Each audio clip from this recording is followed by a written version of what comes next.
अखिल भारतीय राष्ट्रीय काँग्रेस पक्षाच्या आदेशानं आणि महाराष्ट्र राज्य काँग्रेसच्या ओबीसी विभागाच्या वतीनं कोल्हापुरातील काँग्रेस कमिटी कार्यालयात जय बापू जय भीम आणि जय संविधान अंमलबजावणी कार्यक्रम आणि एक दिवसीय ओबीसी परिषद घेण्यात येणार आहे। राष्ट्रीय काँग्रेसच्या ओबीसी विभागाचे अध्यक्ष कॅप्टन अजय सिंग यादव यांच्या हस्ते आणि राज्याचे माजी मुख्यमंत्री पृथ्वीराज चव्हाण, खासदार शाहू महाराज छत्रपती, विधान परिषदेतील काँग्रेसचे गटनेते आमदार सतेज पाटील, आमदार जयंत असगावकर, माजी आमदार ऋतुराज पाटील यांच्यासह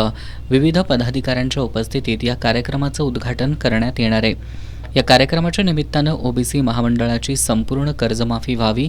ओबीसीसाठी असलेल्या महाज्योती नावाच्या स्वतंत्र संस्थेला पुरेसा निधी मिळावा, गेली 4 वर्ष रखडलेल्या स्थानिक स्वराज्य संस्थांच्या निवडणुका लवकरात लवकर व्हाव्यात, स्कॉलरशिपचे पैसे मिळावेत, परदेशी शिक्षणासाठी ओबीसींना 100% निधी मिळावा,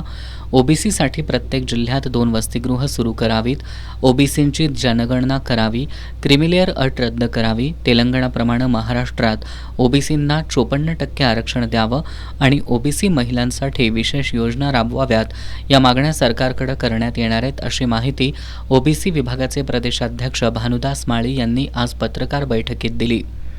कोल्हापूर जिल्ह्याच्या पक्ष कार्यालयामध्ये जय बापू जय भीम जय संविधान आणि महात्मा फुले यांची जयंती साजरी करण्यात येणार आहे। त्यासाठी आमचे राष्ट्रीय अध्यक्ष कॅप्टन अजय सिंग यादव, हरियाणाचे माजी मंत्री श्रीमंत छत्रपती शाहू महाराज, बंटी पाटील साहेब, जयंत असगावकर साहेब आणि कोल्हापूर जिल्ह्यातील सर्व कार्यकर्ते या ठिकाणी मोठ्या संख्येने उपस्थित राहणार आहेत। आणि आज महाराष्ट्रामध्ये जो संविधानाची धुळदाण चालू आहे त्याच्या विरोधात आवाज उठवण्याकरता आणि ओबीसी आरक्षणाच्या संदर्भामध्ये आवाज उठवण्याकरता आमची एक परिषद त्या दिवशी आयोजित केलेली आहे। त्या परिषदेला मोठ्या संख्येने लोकांनी उपस्थित राहावं। या पत्रकार बैठकीला काँग्रेस ओबीसी विभागाचे जिल्हाध्यक्ष बाळासाहेब गुरव, शहराध्यक्ष प्रवीण पुजारी, माजी जिल्हाध्यक्ष आकाश शेलार, नंदकुमार कुंभार आणि संजय पटकारे उपस्थित होते।